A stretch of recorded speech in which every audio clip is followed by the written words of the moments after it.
Algoriddim has added Apple Music to DJ Pro, and this is the first DJ software ever to have Apple Music in it. Apple Music is a huge service, second only to Spotify, and it reaches into more countries even than Spotify. So this is really big news for DJ. It's also good big news for the DJ world, because it's just going to put this stuff into the hands of people who couldn't ever use any streaming service before. So it's awesome. I want to just quickly show you how it works and give you a few pros and cons and workarounds, make a few suggestions, and I'd like your thoughts, especially if you're a DJ Pro user, in the comments as well. Let's make this a bit of a knowledge base about how all of this works.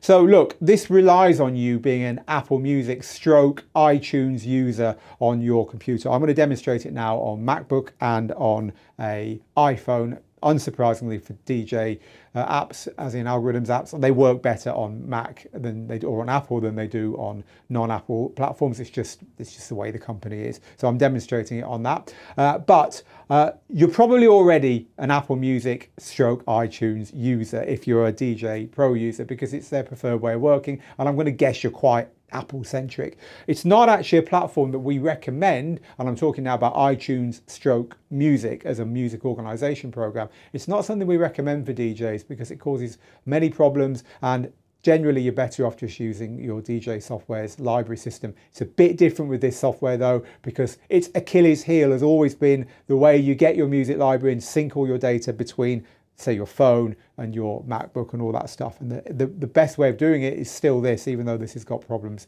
in my view. We're going to get onto that. Let's start off though by getting into our music app, otherwise known as iTunes. And so here I've got a pretty classic setup. I've got some songs which I own. I'm also signed into the streaming service, so I could go into the streaming service here and have a look around, and favorite songs, anything I favorite will also show in this song list as well, because it mixes it all up. I've got a couple of playlists here. This one is my own songs, a playlist for a gig with songs that I own in it. These ones here I've just taken directly from the streaming service, but again, they're all mixed up here. Right, so this is how music works, as in Music the app, on Apple devices. Now let's go over into the new version of DJ Pro. So I've turned off all the other services that you can have down here just to keep this simple. All I've kept is the two tabs that you can see here. And this one here is the new Apple Music tab. Now, when you first go into here, it will just say, do you want to log in? Very quickly log you into your Apple Music, assuming you're a subscriber, of course. You have to be a subscriber for any of this to work. And in here, I can see all the same stuff, or I can see all the stuff I've favorited. I can see my playlist. So this is my local playlist of my local music that I showed you. And these songs I own. These are actually my songs. But also here are the playlists of songs directly from the Apple Music service, all mixed up. And I can play these on my decks and do anything I could normally do, apart from a couple of things.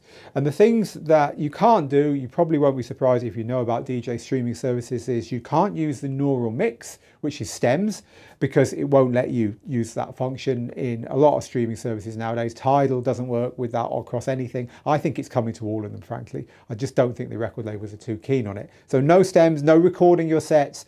But the worst bit is, that also goes for your own music. So I just showed you, I'm in Apple Music there. That's my own music in there.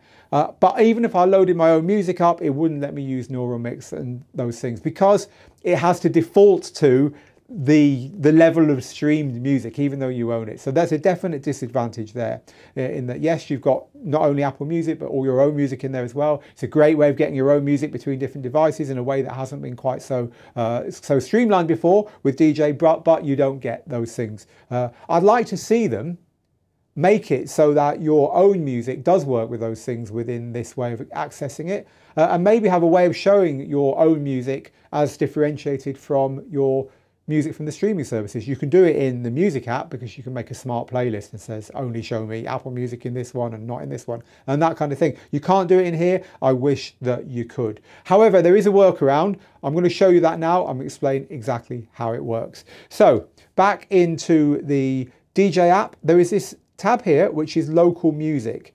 Now this local music tab contains all the music that you've downloaded on the Apple Music app that you actually own. So here, back into the Apple Music app, let's go back to it. So here is the music that I actually own. That's what these songs are here. And these songs are downloaded. You see, this little arrow means that they're downloaded. They're actually on this computer. And so that means that when I'm in the DJ software, on this tab here, I can see them. Here are all the songs that I actually own. So there's no streaming music in here at all. This is all my own music that's downloaded on this particular computer. And this is that playlist I was showing you earlier. Again, this is all my own music downloaded on this computer. And so that means that now when I load songs onto the decks here, I can use the neural mix functions and I can record and all that stuff. So it's treated in a better way. However, we've now got the same playlist in two places. See this gig playlist here? I've also got it there as well, the same music in two places. I think they should make it so that you can turn off your own music in the Apple Music implementation here from the streaming service if you don't want it to show in both places, and then you could just manually get it from the cloud as I've done in this music app on the computer here. I just think that would be easier because it wouldn't show in two places, so maybe they can consider that. Right, let's have a look at the iPhone now with the new app on it. What I did like about this is that this is now very simple because it's exactly the same as what we just saw on the MacBook. So here I can access my Apple Music, and again I've turned off the other potential services to make this simple, and in here I've got all those same things. Here are my New Music Daily playlist tracks which I have subscribed to, so I'm getting this music from the Apple Music service, and I can just load songs here, downloads them. There they are. Again, no stems, again, no recording, it's just a limitation. I've also got my own songs. Remember that playlist of my own songs in here? So it's a gig playlist. Here they are. This keeps happening, by the way. I think this must just be a teething error. Request failed internal server error. And you click try again and it's all right. But anyway, this is my personal music. So I've now loaded a personal music file onto this deck here. Both out of Apple Music, the one I own, the one I don't own. It's exactly the same as this. The way it works is the same. I like it. It's simple. It's clean. However, it's the same problem. I want to listen to music on my phone and press the record button or use the stems. And again, it's the same solution. So on your phone, you go into the music app first and you download the individual songs that you want to use in DJ, or far more usefully, you go into the playlists and you get a playlist that you've prepared ahead of time. For instance, here's that gig playlist, and you make sure you've got that downloaded. It already is downloaded. That's why it's telling me, do I want to remove the download? And when you've done that, when you've got those songs downloaded locally, just like we did on the laptop, you head back to your DJ app and you go to the other tab, the local music tab, and everything that you've got downloaded locally, including your local playlist, by the way, shows in here. So the playlist is here. Here's my gig playlist. Here's all those songs, and I can load and play from that playlist as well. I found it didn't update the playlists very well between different devices unless I actually quit the app and loaded it again. So I could make some changes on my phone that wouldn't show on the MacBook, at least not immediately, and vice versa. As soon as I quit the app and loaded it again, it did. I'd like to see a little refresh button there to help with that. One nice thing was that the metadata updated. So if I change cues and loops on a track on one device, the cues and loops and so on would be correct on the other one. Correct me if I'm wrong, but you couldn't do that before. Maybe I am wrong. I'm not the biggest expert on this system.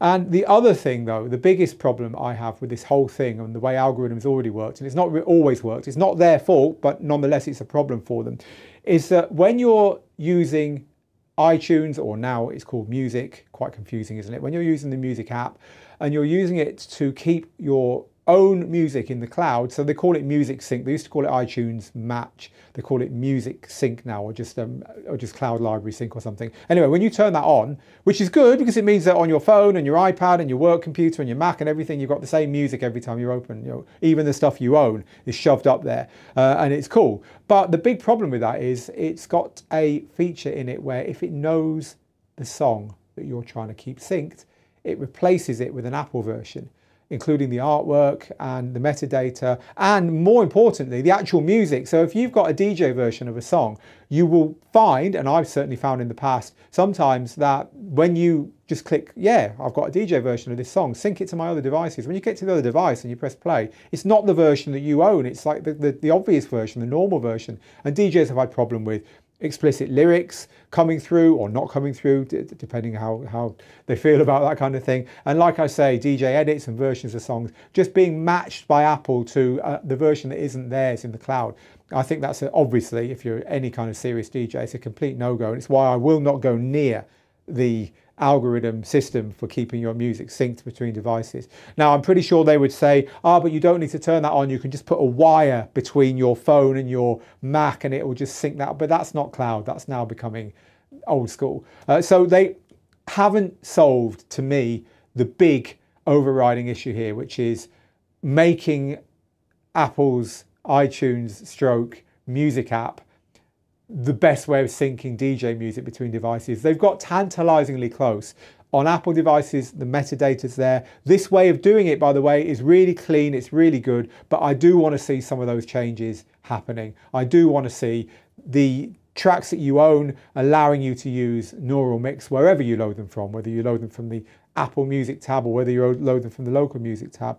And I do want to see them find a way around Apple Music deciding that it knows better than you what version of a song you want in your collection. Get those two things solved, and this is going to be really, really cool. But even without those solved, it's a great new streaming service in DJ, and whether you use it on your phone or whether you use it on a laptop or both, and both of course being the cool thing because everything's just there that you've done in one on the other one automatically. I think it's awesome, and I can see this pushing getting started in DJing, in other words, DJ education, getting people hooked into whole new markets, people who haven't had the chance to use it before, which has got to be a good thing. Right, what do you think? As I say, no expert on this particular system. I've discovered a few things today that I didn't know about it that weren't even new. So what do you think about this? Are you a power user of these apps? Have you tried this out? Have you found any pros and cons of this? Has it broken the way you used to work? How do you keep your DJ versions of songs out of Apple's grasp and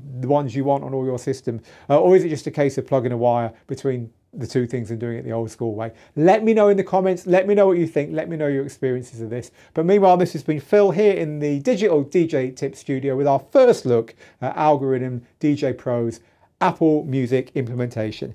I'll see you again very soon.